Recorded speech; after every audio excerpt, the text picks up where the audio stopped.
We first met Cecilia Gonzalez and Jason Rochester in 2019 when I spoke to them about Cecilia's self-deportation. Cecilia and Jason have been married for 14 years and have an 8-year-old son, Ashton, together. But for the last 3 years, they've been raising their child from opposite sides of the United States-Mexico border after Cecilia left for Mexico in 2018 when Donald Trump was president, not realizing this meant a permanent 10-year bar for re-entry into the United States of America. They are now working with the group American Families United, which recently introduced a bill into Congress that would review family separations based on deportation and inadmissibility on a case-by-case basis. With me now together in Mexico to update us on their situation and to discuss the bill are Cecilia and Jason and Ashton. Welcome. How you guys holding up? Good. So let's start with a little background about the situation you are currently in. Cecilia, you crossed the border twice and got caught twice, coming from Mexico to the United States without a visa. And then I believe the third time you crossed again and you lived in America for a while. Tell us about after you crossed that third time. Well, the third time I was 22. I met Jason in 2004. Mm-hmm. We got married in 2007. You have almost a 20-year relationship and a marriage for 14 or 15 years now, right? We just celebrated our 14-year anniversary. And you have how many children together? One child. And that this cute boy here, Ashton, who looks like his dad, right? Ashton, everyone says you look like dad. You have the same face. No? He's pretty like his mom, I think. Now, in 2016, you were aware of Cecilia's immigration status, right? You fell in love. It didn't matter whether she had a green card or not. You said, this is the woman I want to be with for the rest of my life. You yourself are a born U.S. citizen. How'd you guys meet? We had mutual friends, and we used to work together. Took a liking to her, like when I first met her. And she was being more cautious, I guess, because of her immigration situation. And she was afraid to tell me about it. And so it took a while before we could ever even really get into a relationship because she was scared. And eventually, because of one of the friends that had told me she was undocumented, because I didn't really care and he thought I needed to know. And after that came out, we were able to start a relationship and she was more comfortable. And that was really where everything started as a true relationship, because I told her, we can work on it, we can fix it, not knowing her true situation because we didn't know the law. I didn't know that she had a permanent bar, but I don't think that it would have mattered. We would have worked it out. So when did you find out? It wasn't until after she'd already left, because our first lawyer didn't do us justice, and he allowed us to get into the system and got her a work permit and things that we should have never even done in the first place. And he always said that it was not a big deal. I'll have you back in 6 months, you deported. So in our minds, it was not a big deal. When we went to her last meeting in 2017, we had consulted another lawyer, and she did a FOIA before we went. And she says, I'm not going to take your case unless I do a FOIA. So we did the FOIA, we went to the meeting, and then we decided that she was going to leave the country. And then after she was out of the country, a couple of months later, we found out that she had a permanent, but it was too late. Well, number one, she has a permanent bar for permanent residence. There's always, hopefully, a waiver for a non-immigrant for some humanitarian parole into the United States. You always, and this goes for everybody out there, you always need to do a FOIA first to find out what all the issues are before you leave. That lawyer was correct in doing it, and then still even gave you incorrect advice, not knowing the law. You should never have left the United States ever. Now, in 2016, Donald Trump was running for election, and he was talking about Mexicans being criminals, rapists, bad hombres, and you voted for him, ironically. Yeah. You were not concerned about your wife at that moment. No, because of the bad hombres. I thought that he was referring to the people that cause trouble, the criminal, right, the drug dealers, the gang members. I mean, My wife's not a bad hombre. He tricked you. Trump gets elected, Cecilia. You started getting scared. Yeah. You scared about that somebody was going to come knock on your door and arrest you? Yeah. Okay, so because your situation was that immigration was allowing you to remain in the United States and was providing you with a work permit and using their discretion not to deport you, and in return was allowing you to accept a work permit and work and keep your family together. Now, Donald Trump become the president. He says he wants to deport everybody. You're now nervous to go to your next check-in with ICE. You have to go every year. And they then decide on a year-by-year basis whether or not to literally handcuff you at this hearing and deport you, or put you in jail and then deport you, or say, okay, you can stay another year. And, while Obama was president, you were comfortable. They would allow you to stay. And now Trump becomes president. Everybody's a bad hombre from Mexico. And you go to this lawyer and you say to the lawyer, what should I do? Because if you go, you run the risk of getting arrested. And if you don't go, there's a warrant out for your arrest and they come knock on your door, or you go run for the rest of your life, and you don't want to be a fugitive for the rest of your life. So that's the fear that you have. And you go to the lawyer and the lawyer says, I'm not talking to you. Yeah, he wouldn't even speak with us. It's terrible. So what did you do from there? We purchased plane tickets We purchased the tickets for the day for the day after the meeting, so we could have proof saying that we were ready to leave. This was your own decision. Okay. And then you left for Mexico. Yes. Now, you had said you believed at one point that you'd be able to return in 6 months. Was that in your head as well? Well, because of what our first lawyer told us, it's not a big deal. I've had people with multiple entries. I've gotten their green card. I've had this happen. These were his words. Even if she got deported, I'd have her back in 6 months. And so in our minds, she doesn't have a really bad issue. It's not a big deal. But not being lawyers, we didn't know about the IRA law back in 96 that basically prevents that. Yeah, but on the second deportation, that's what it prevents. On the first one, there's a waiver, but on the second one, you're screwed. Screwed, correct. Yep. Now, at the time, your son, he was 4 years old. What did you do with it? You left him in the United States, or you took him with you? We all came down together. We all came together and they left. And when did you discover that you would not be able to return? Well, we had the lawyer that we had consulted to do the FOIA because she had good credentials, but it was already after the fact that we had said she would leave. So we didn't know what the outcome was going to be. So we were going to see if she could do the work to get her back. And obviously, once she got the results of the FOIA, it was several months after Cecilia had left. And so we found out at that moment that she had a permanent 10-year bar, which she said there's nothing we can do until the law changes. All right, so now Ashton comes back to the United States with Jason, and I understand at some point he got diagnosed with cancer. 6 months later, he was actually visiting Cecilia for the summer.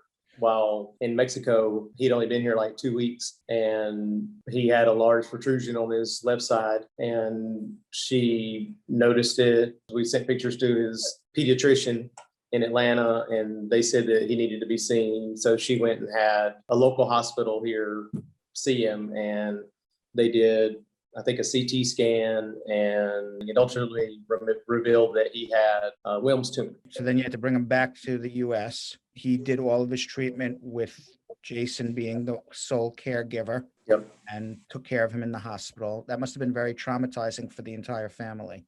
I mean, not only to have your child have cancer, and it's traumatizing for him, traumatizing for Jason, and also traumatizing for you, Cecilia, as the mother, not being able to care for your son. Yes. You can only imagine what Ashton is going through and not understanding what's going on with him, not understanding why his mom's not there.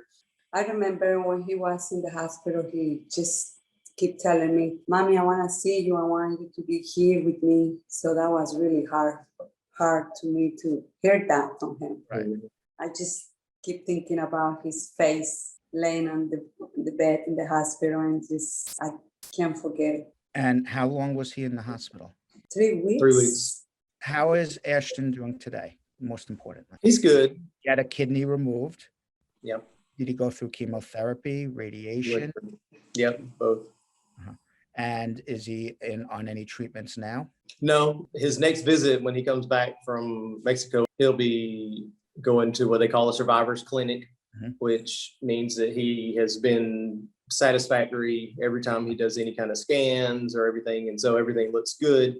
And then he'll start doing 6-month checkups, and eventually it'll span out to a year, and then so on.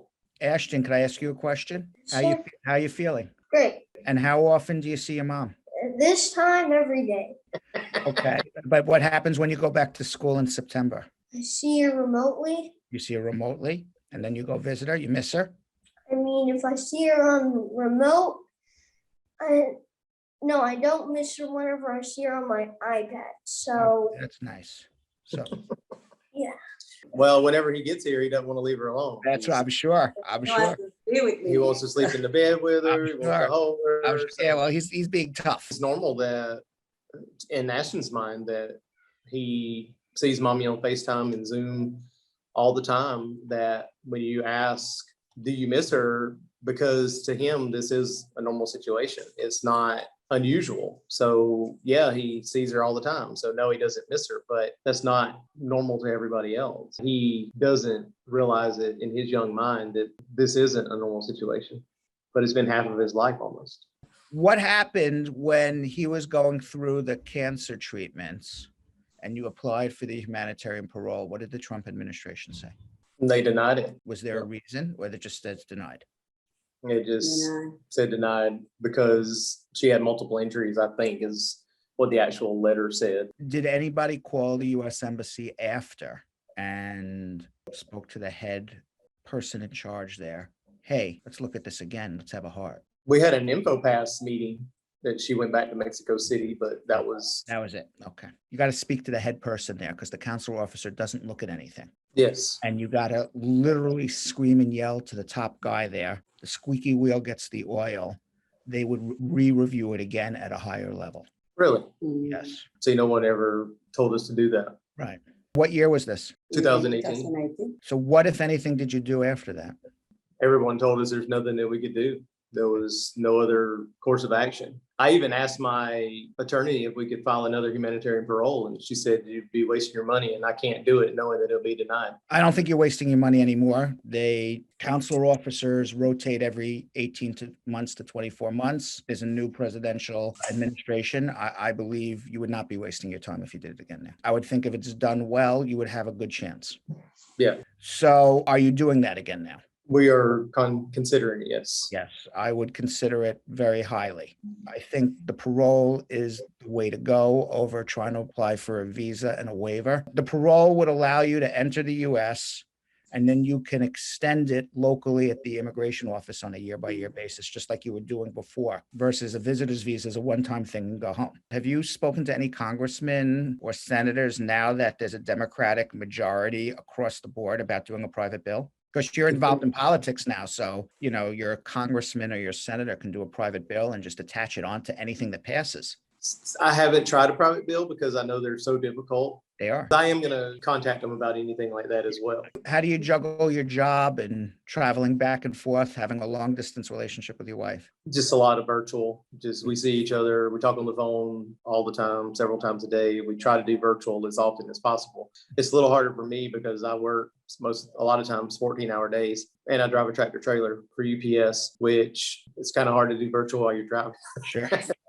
When did you first get involved with American Families United? Or when we did our first national interview with LA Times, the journalist, the story actually found American Families United, and she said, have you heard of this group? And I contacted them, and a lot of my contributions are with media because I've had a lot of stories with like LA Times and stuff like that. And every time we have a story, it's something that pushes the American Families United as well. Now, what's going on with the American Families United Act? American Families United Act, HR 2920. It will help families stay together that are in the United States, that are American citizens, that are married to undocumented immigrants.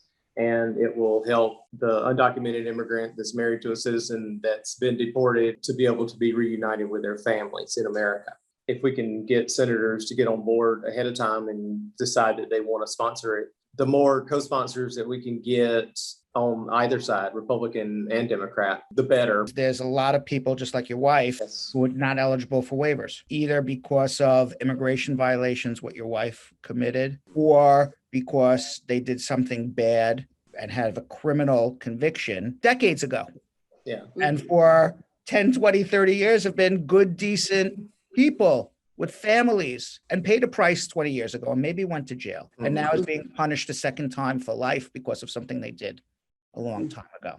And what the American Families United Act does is say, instead of piling everybody into one group and say permanent bar, permanent deportation, automatic deportation, automatic inadmissibility, you can't even apply for a waiver. You can never live with your family again, ever. Let's take a look at this on a case-by-case basis and determine if separating this family is a fair, justified separation, or separating this family, like in your case, is extraordinarily unjustified and an injustice to everything we stand for here in the United States of America. Family, life, liberty, pursuit of happiness. Can't pursue happiness. You have no liberty to live with the woman you love. You have a loving family, a child going through cancer care. It's an injustice. There are families out there that are going to remain separated, and whatever this person did that gets them deported or doesn't allow them to re-enter the United States, there's a justification for it. And sometimes when people do bad things, other people suffer. But a lot of times the bad things that the law says is bad is not so bad, or happened so long ago that how could we even consider it today? The American Families United Act puts fairness back into the law. Do you know how many Republicans and Democrats are supporting this bill right now? It was introduced on April 30th this year. It's bipartisan. It was introduced by Veronica Escobar. She was the champion of the bill, and then co-sponsored by David Vallejo. He's a Republican out of California. By getting your story out there as much as you can, you are doing the best thing possible to try to get this approved. And I'll tell you why. Because if you do a poll of Americans, do you think people who get deported should be able to return to the United States? And that was your poll. Most would say no. If you got deported, why would you come back to the United States? If you say American voter, do you think that a woman who never committed a crime, who is married to a U.S. citizen, who for 15 years and has a child who is a cancer survivor and is being separated from their spouse, do you think that this couple deserves to live together in America? Everybody would say yes. So it's about really painting a picture rather than just a one sentence, if you got deported, you don't come back. Okay, because there's a lot of layers to immigration, and it's very easy for somebody to say, kick them out or keep them out. But when you start peeling away all of the layers